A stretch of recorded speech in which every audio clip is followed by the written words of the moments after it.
오늘은 영어 메커니즘에 대해서 한번 알아보겠습니다. 지난번에 네가 나한테 영어 기초는 거의 없다고 보면 된다고 그랬잖아. 너무 당연하다는 듯이. 근데 난 좀 당황스럽더라고. 근데 괜찮아. 영어 기초가 없는 분들은 이 영어 메커니즘부터 시작하는 거 괜찮습니다. 좋죠? 그런데 영어를 잘 하시는 분들도 오늘 배울 이 영어 메커니즘을 잘 모르시는 분이 계시거나 미스하는 분이 많으시더라고요. 영어와 한국어의 메커니즘을 비교해보면 왜 우리가 영어로 말하고 듣는데 어려운지 이유가 확실해질 겁니다. 지난번에 내가 잠깐 얘기를 했는데 영어와 한국어의 그 차이점 큰 틀에서 보면 어떤 게 있다고 했지? 뭐죠? 잘 모르겠습니다. 집중해서 들어야지. 그러니까 영어와 한국어의 그 비교해보면 두 가지가 있습니다.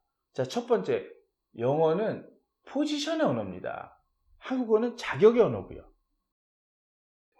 자, 우리 예를 한번 들어볼까? 예? 자, 영어로 I eat breakfast. 자, 한국말로 뭐지? 나는 아침밥을 먹는다. 그치. 예. 자, 한국어로 나는 아침밥을 먹다. 나는 먹다 아침밥을. 아침밥을 먹다 나는. 다 말이 되죠. 왜냐하면 한국어는 그 자격의 언어이기 때문에 그렇습니다. 자, 주격 조사가 붙으면 주어, 목적격 조사가 붙으면 목적어가 되죠. 그래서 위치가 어디에 있든지 이 주어의 자격을 부여받으면 주어가 되는 거고 목적어의 자격을 부여받으면 목적어가 되는 겁니다. 반면에 영어는 어떤가요? 주어는 맨 앞에 반드시 와야 되죠. 그 다음에 동사가 와야 되고 목적어는 반드시 동사 뒤에 와야 되죠. 이게 위치가 바뀌어버리면 의미가 변하죠. 그래서 영어는 포지션의 언어인 겁니다. 그러면 어떤 말이 더 쉬울까? 한국말. 그건 아니지. 예? 한국말은 우리한테 쉬운 거고 영어는 원어민들한테 쉬운 거겠지. 그렇죠. 그래서 이 영어 메커니즘만 잘 이해하면 영어가 쉬워지는 거야. 그러니까 오늘 이걸 배워보자는 거지. 알겠습니다. 이런 언어의 메커니즘 차이 때문에 영어, 한국어의 감정선이라든가 이 표현 방법들이 좀 차이가 있죠. 자, 영어는 두 가지씩입니다. 자, 영어는 뭐 말을 시작을 하면 바로 무슨 말을 하려고 그러는지 알 수가 있게 되죠. 한국어는 말이 끝나봐야 압니다. 그래서 영어는 그 감정이 먼저 드러나고 그 다음에 내용어가 나옵니다. 반면에 한국어는 내용어가 먼저 나오고 이제 감정이 나오게 되는 거죠. 이롱아, 지난번에 우리가 4개 문장 공부했잖아. 예. 연습 많이 했어? 했습니다. 그러면 그거 한번 한 문장만 해봐. 해보겠습니다. 아, 그래, 해봐. 괜찮아. I should have studied English harder when I was young. 야, 너 연습 많이 했구나. 아니, 지난번보다 훨씬 더 매끄러워졌어. 연습을 계속 많이 해야 돼. 자, I should have studied English harder. 자, 한국어로는 영어 공부를 마땅히 좀 더 열심히 했어야 하는데. 자, 영어로는 I should have. 감정이 먼저 나오지. 자, 그런데 이 한국어 같은 경우는 이 내용어, 영어 공부라는 게 먼저 나옵니다. 한국어에서는 이 내용어의 위치가 중요하지 않습니다. 그렇기 때문에 이 내용이 어디 가든지 또 감정이 어디에 있든지 그렇게 위치가 중요하지 않은 겁니다. 그래서 한국어 말할 때는 뭐 이런 위치에 대해서 큰 부담감이 없는 겁니다. 자, 우리 응용 한번 해볼까? 예. 자, 네가 운동을 하니까 자, 그럼 내가 운동을 좀 더 열심히 했었어야 되는데 이걸 영어로 한번 표현해볼까? 할 수 있습니다. 해봐 한번. I should have exercised. 그래, 잘했어. 너 연습 많이 했구나. 맞습니까? 맞아. 근데 네가 얘기할 때 I should have 이건 연습을 많이 했으니까 그냥 나왔지. 예. 그런데 exercise 할 때 좀 pause, 멈춤 현상이 있었단 말이야. 아, 예. 그리고 exercise라는 실제로 이게 컨텐츠 월드라고 했는데 이거를 끄집어냈어. 이게 어디서 나왔을까? 이거는 네 머리, 브레인에서 끄집어낸 거거든. 자, 영어가 아직 익숙하지 않기 때문에 네가 이 퍼즈가 좀 길었는데 이 영어가 익숙해진다는 거는 이 멈춤 현상, 이 시간이 줄어드는 거야. 자, 이렇게 영어는 감정선을 먼저 칩니다. 그리고 그 안에 컨텐츠들을 찾아서 집어넣는 거죠. 자, 어디서요? 브레인에서요. 자, 브레인에서 컨텐츠를 끄집어내는 거죠. 이 끄집어낼 때 뭐 퍼즈가 생기는데 이럴 때 얼굴 표정이나 몸 동작을 쓰는 거죠.